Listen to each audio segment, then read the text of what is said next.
Good day, everyone. Today, we will be discussing the topic that is all about workplace communication. But before we start our discussion, let us know the learning objectives. Define workplace communication and discuss workplace dynamics. In the 21st century, our workplaces have changed a lot because of globalization, interconnectedness, and technology. Since people now work with others from different backgrounds and even different generations, communication has become more important than ever. If we can communicate well, we can lead effectively, work as a team, and help organizations succeed. Now let's talk about workplace communication. So what is workplace communication? So workplace communication is the process of exchanging ideas, thoughts, and informations, whether it's verbal like speaking or non-verbal like gesture, facial expression, or even emails. It's very important because it makes sure tasks and responsibilities are clearly understood. Imagine a workplace without good communication. Everything would be confusing and the organization would not run smoothly. So, communication is really the foundation of all operations and relationships. Now, let's move on to the importance of workplace communication. Workplace communication is not just about talking, it's the foundation of how people work together. Here's why it's very important. First is the human connection is indispensable. At home, at school, and in the workplace, we all need to connect with others. For example, if you feel ignored at work, you lose motivation. But if you're heard and included, you feel valued. Next is builds harmonious relationships with coworkers. Good communication reduces conflict and misunderstanding. For example, if there's a problem in a project, instead of blaming, workers can talk it out and solve it together. Third is improves team productivity and career growth. When instructions are clear, tasks are done faster and better. For example, a manager who explains goals clearly helps the team finish on time. It also helps individuals grow when they get feedback, they learn and improve. And lastly, keeps organization running smoothly. From top manager down to employees, everyone needs to be updated. Example, if the company has a new policy but it isn't communicated well, employees get confused. But with clear communication, everyone is aligned and the company runs smoothly. In short, communication is the lifeline of any organization. Without it, teams fail. With it, people succeed. Next is the Maslow hierarchy of needs. So this is a psychological theory by Abraham Maslow that explains what motivates people. It's shaped like a pyramid with 5 levels from the most basic to the highest. So let me explain each and connect it to the workplace. So first is the physiological needs. Basic needs like food, water, rest, or salary. So in the workplace, this means employees need fair pay and reasonable working hours. Example, if a worker doesn't earn enough for food or rent, they won't focus well on their job. Second one is the safety needs or the security, stability, or the protection.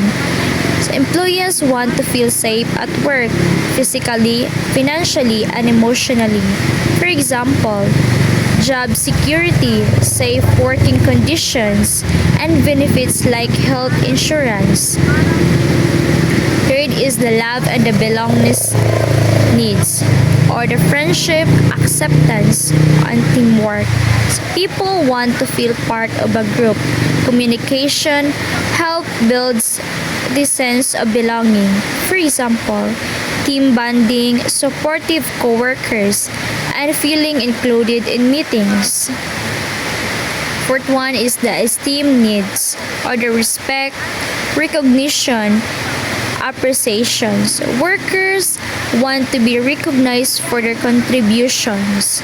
For example, a manager saying good job or giving an award motivates employees to do even better. Next is the self-actualization, the personal growth reaching full potential. This is the highest level. Employees want to grow, learn, and achieve their dreams. Example like training, promotion, and opportunities to use their talents. So communication plays a role in all these levels. Clear instruction meet basic needs.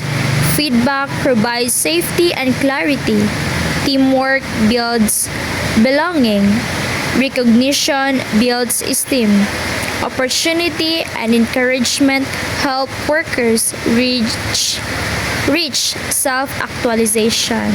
So Maslow theory reminds us that employees are not just workers, they are people with needs.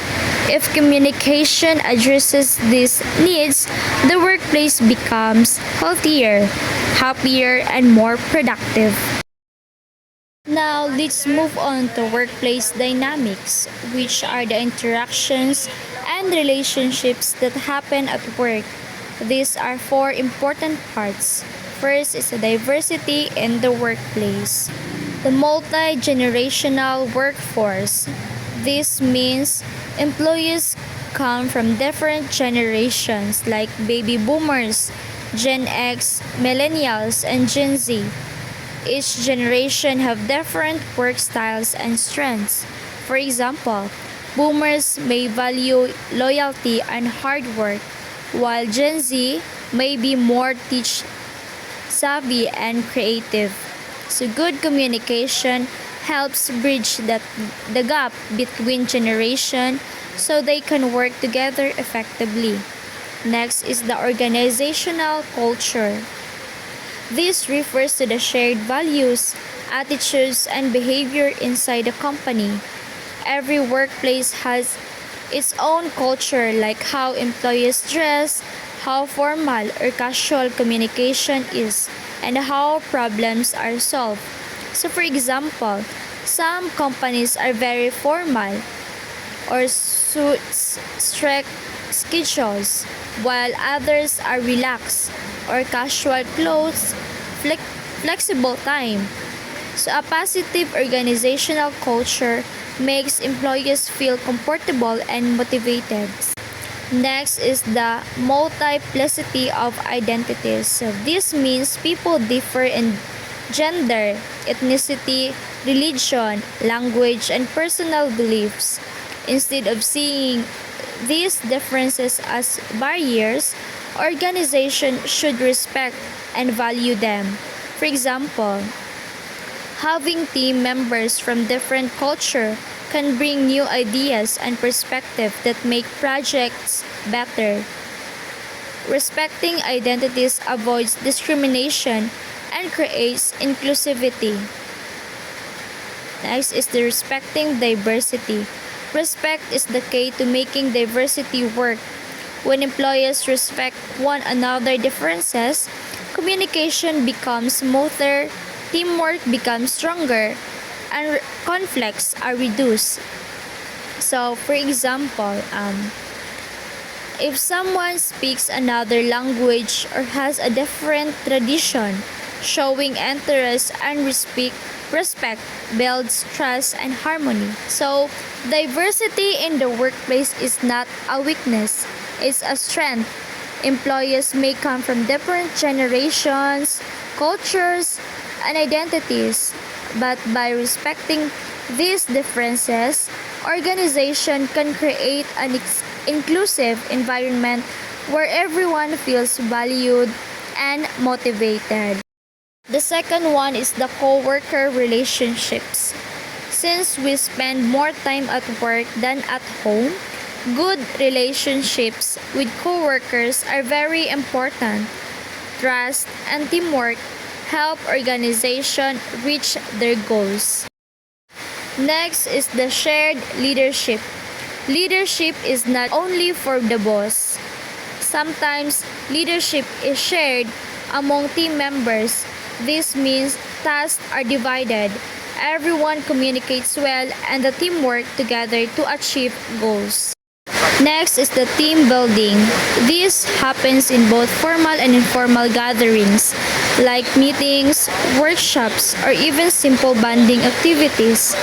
Team building develops trust, unity, and cooperation. And within teams, we have a different roles. First is the task roles. People who focus on completing the job. Roles. People who focus on maintaining harmony and teamwork. Next, last is the self-centered rules. Those who only focus on themselves, which can sometimes cause problems. Workplace communication is the key to making organizations function smoothly. It builds good relationships, support teamwork, and helps us respect diversity in the workplace. So if we know how to communicate effectively, not only do we grow as individuals, but we also contribute to the success of the whole organization. Thank you.